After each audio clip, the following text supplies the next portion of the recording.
you my design story.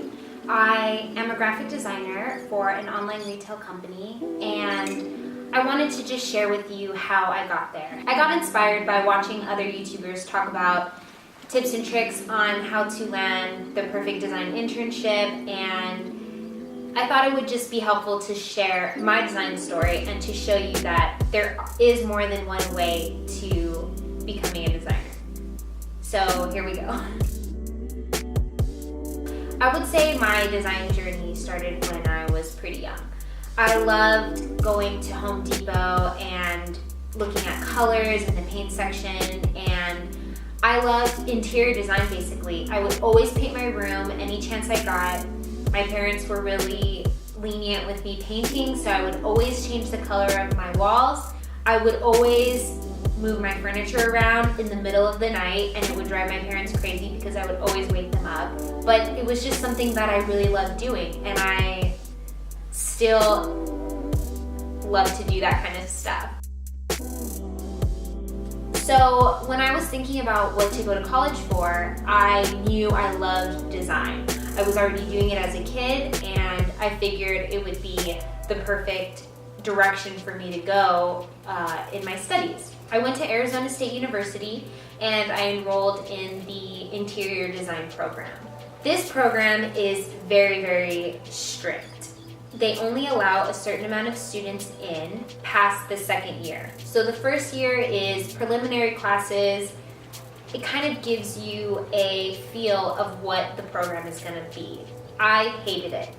My first year, I absolutely hated all of my classes. I thought interior design was something completely different, and when I started learning more about it, I realized it wasn't what I was passionate about. I was more passionate about interior decorating. So that was a good lesson that I learned, and it also cost me a full year of university college. During my first year of college, I also started dancing in a dance crew. One thing that I used to do a lot is volunteer to make flyers for events that we were going to perform at or different workshops that we were hosting. I learned a lot from my friends who were also on the team who had a bit of graphic design experience, and that's kind of how I came to learn InDesign and Photoshop. I wouldn't say any of the flyers that I made were good, but they definitely helped me to practice a lot and to kind of develop my style and to see what I liked and what I didn't like in design. After my first year of college, I decided to switch my degree to graphic design. I was going to go full force into graphic design, and I wanted to graduate with a degree in Bachelor's of Arts in graphic design. That's not exactly how it turned out. I loved all of my classes in my first year in graphic design. I knew that this was my passion, and I wanted to learn more and more about it. As much as I was passionate about graphic design, I was also passionate about dance. I was constantly dancing, and I would spend all of my time after school dancing with my dance team. We would practice from 8 p.m. to sometimes 3 o'clock in the morning, and that really took a toll on my grades. On the weekend, when I should have been working on my projects or spending a lot more time in the studio like my peers were, I was with my dance team traveling to different states, competing, creating choreography, and just spending time with them and enriching my friendships with them. At the end of the second semester of this program, you have to present all of your studio work and your grades to the professors in the program. This is when they decide who of the 200 students they're going to pick to continue on to second year. Unfortunately, with my dance getting in the way and putting other priorities first, I completely flunked my end of the year review. I was missing half of my work from the year that I just accidentally left at home, and my grades were okay, but they weren't the best in my class. I ended up not getting accepted into the program, and that's definitely a regret I have even to this day. Even though I didn't get accepted into the design program, I still decided to pursue my degree in design studies and at the same time work on my portfolio and apply the next year to see if I could get into the college. During that time, I was working as a student worker for the School of Electrical Engineering. Basically, I did a lot of office work and it was really boring, but I made money while I was in college that way. After getting really tired of doing a lot of office work, I finally landed my first design job as a student graphic designer. As a student graphic designer, I did a lot of design work that had to do with the university.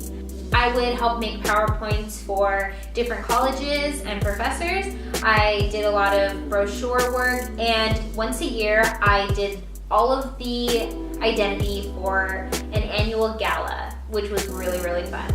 That job definitely gave me a lot of experience in graphic design, and it definitely taught me to work with other people and to also work with an art director who was my boss. The end of second semester came and I reapplied for the graphic design program.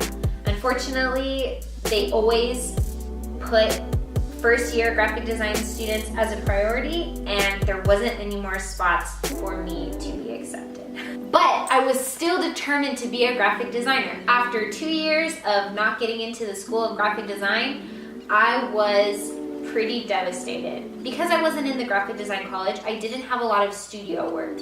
While other students were constantly making projects, I was just making flyers on the side for my friends. That's when I really started working on side projects. I would use Christmas as an excuse to make work for my family as presents. I made a poster for my brother that you would have seen in my minimalistic desk tour as a Christmas gift, and he loved it. I would make invitations for parties that I was throwing on the weekend or flyers for upcoming events that we had, and I would even help my roommate and best friend with her work for her sorority. Side projects are really what kept me motivated and inspired to still pursue my degree in graphic design. In the last semester of my program, I had to do an internship. And I found an internship with a woman working out of her home. She did a lot of wedding invitations, and it was basically what my dream job was at the time. A lot of the things that I was doing was research and kind of getting a backstory of what the client wanted, and not so much doing the actual design. I was still working as a student graphic designer, and I was getting close to graduation, so I had to find a real job. I ended up being hired by my brother's friend who was opening a marketing firm. It was very, very small, and it was just me and a web developer. And basically, it was just us hanging out all day in the office doing design work for clients. That job didn't last very long. The company ended up going under, and for a while we weren't getting paid on time, if at all. And once the company closed, we kind of both went our separate ways. For a while, I was unemployed. I was living with my parents at the time, and it was really hard to find any work. I was applying for jobs constantly, and I was getting nothing. I basically felt like I wasn't meant to be a graphic designer. I didn't think my portfolio was good enough, or that I had enough experience, or even that I had the right degree. During this time, I was really depressed and basically felt like I was never going to be a real graphic designer with a real job. I tried doing freelance work, but it was hard for me to understand how to bill clients, and I really honestly wasn't that confident in my work to be able to market it to other people. I ended up deciding to move to New Jersey to stay with my cousin and hopefully try and pursue a career in graphic design in New York City. I figured if I could do it in New York City, I could basically do it anywhere. So I packed one suitcase and I think a backpack, and I moved to New Jersey, and I slept in my cousin's dining room for 4 months on the floor. At that time, I was broke and I had no money to even go into the city. If you're living in New Jersey and you want to get to the city without a car, it's pretty expensive. For me, it would have cost $30 every day to ride the bus into the city, and then I would have to spend money in order to get to where I needed to go every single day. It just wasn't sustainable for me. I did end up getting an interview for one internship, but I didn't end up getting the internship. Instead, I spent a lot of the time that I was living on the East Coast doing side jobs that weren't fulfilling my passion and my purpose to be on the East Coast at all. I ended up working a lot of desk jobs and it really sucked. One temp job I did get for a design company was just resizing images and re-uploading them to a shared drive for the client. It wasn't glamorous, it wasn't exciting, and at the end I didn't end up getting hired to continue working there. One day while I was just sitting on the floor on my bed, I came across a Craigslist post for a graphic design opportunity that I could work remotely from. That job really helped me, and although it wasn't as creative as I wanted it to be, it was still money that I was getting, and I was able to live a little bit longer in New Jersey to try and get more design work in the city. While living in New Jersey, I was getting really depressed. I wanted to see my family, and I was constantly calling home and feeling homesick. So I decided to book a one-way ticket flight back to Arizona and Nevada to visit my boyfriend. While I was visiting him in Nevada, I ended up getting a call from a company that I had applied to in Arizona months back. I decided to go in for the interview, and lo and behold, I got hired. I ended up working for a marketing company in Scottsdale, and although it wasn't really design related, I did end up being able to use some of my design skills to help them develop postcards for their clients.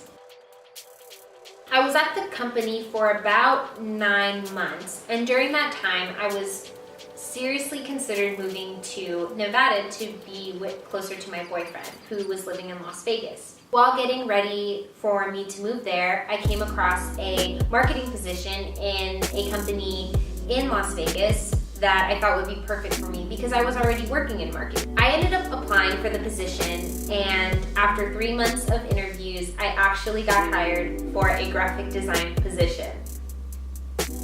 The crazy part is I applied to work in marketing. So it was really just luck of the draw and all the stars aligned that I actually got hired to do what my heart actually desired, which was graphic design. Since working for this company, I've been able to do so much and grow so much as a designer, and I actually was able to design the new logo for our online website. Within the last year, I've also developed a huge passion for lettering and decided to develop my skills as a lettering artist as well. I'm still super passionate about side projects, and even though I have a full-time job, on the weekends I'm still working on my lettering skills or passion projects that I want to see come to fruition. So there you have it. That's my graphic design journey, and as you can see, it's not a straight line at all. I didn't go to school, get my degree, and get a job in graphic design right away. It took a lot of trial and error for me to get to where I am now, and I'm still not at the end of my journey. There are still so many things that I want to do with graphic design, and I know that with passion and persistence, anything really is possible. I hope this inspires you to continue on your journey in graphic design or whatever it is you're passionate about, and just know that although it may seem like other people have a straight shot to their success, it's usually not the way that it is. There's always going to be roadblocks and hardships along the way, but as long as you stay passionate about what it is you want to do, there's really nothing stopping you but yourself. I hope you liked this video and it helped you in some way. If it did, please give it a thumbs up and just introduce yourselves in the comments below. I'd love to know who's watching my videos and to really start a conversation about design or passions or careers, because we're all going through something that's very similar, and essentially we're all going through it together. So Leave your name below in the comments, and I can't wait to talk to you soon. Bye!